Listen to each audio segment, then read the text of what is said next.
આવું કરે છે અમારી સાથે. અમને આવી રીતે અમે કોઈ ગુનો નથી કર્યો. અમે પરીક્ષા પાસ કરી, ભરતી નથી થતી એટલા માટે અમે અહીંયા આંદોલન નથી કરતા.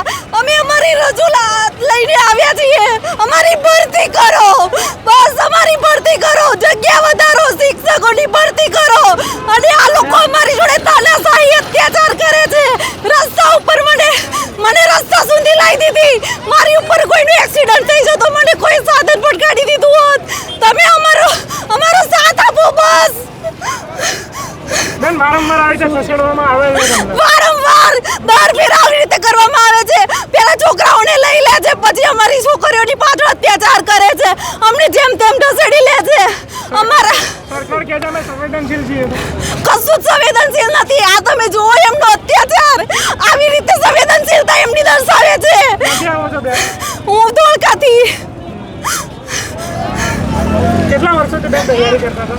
હું 5 વર્ષથી તૈયારી કરું છું. 2 વર્ષ થઈ ગયા પરીક્ષા પાસ કરીને બેઠા છીએ. 2 વર્ષથી અમે આ રીતે ગાંધીનગરના ધક્કા ખાઈએ છીએ. અમારી ભરતી નથી કરતા. અમારો ગુજરાત રાજ્યના શિક્ષણ મંત્રી અને ભૂપેન્દ્ર દાદા ગુજરાત રાજ્યના શિક્ષણ મંત્રીને માત્ર એટલું જ કહેવું છે કે તમે જો અમારી ભરતી કરવાના હો તો કરી દો, મહેરબાની કરો અમારા ઉપર. અને ભરતી ના કરવી હોય તો અમને છોડી દો. અમને કહી દો કે ભરતી અમે નથી કરવાના. તમે ખોટી રાહ જોઈને ના બેસો, આટલું કહી દો અમને તો અમે અહીંયા નહીં આવે. અહીંયા અમારું અપમાન કરવામાં આવે છે. અમે ભવિષ્યના શિક્ષક છીએ. અમને અહીંયા રસ્તા પર ઢસેડવામાં આવી રહ્યા છે. અમારા ભાઈઓને હાથ પગ પકડીને ટીંગાટોળી કરીને લઈ જાય છે. બેને મારો પોલીસ કર્મચારી બેને મારો ડ્રેસ ખેંચ્યો. હમણાં ફાટી ગયો હોય તો આટલા બધા લોકો વચ્ચે શું મારી ઇજ્જત રહે? તમે બસ અમારો બચાવ કરો.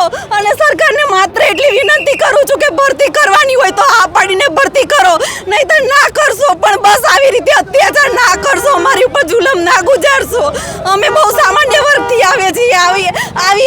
આવું બધું અમે નથી જોવેલું. અમને બસ બચાવો અહીંયાથી. 2 વર્ષ થઈ ગયા છે, ભરતી નથી કરતા. વારંવાર તારીખો પર તારીખો આપે છે. તારીખ પ્રમાણે કશું કરતા નથી. એટલે અમે અહીંયા રજૂઆત કરવા આવીએ છીએ. અને આંદોલન જે ઉગ્ર સ્વરૂપ આ પોલીસ કર્મચારીઓ આપે છે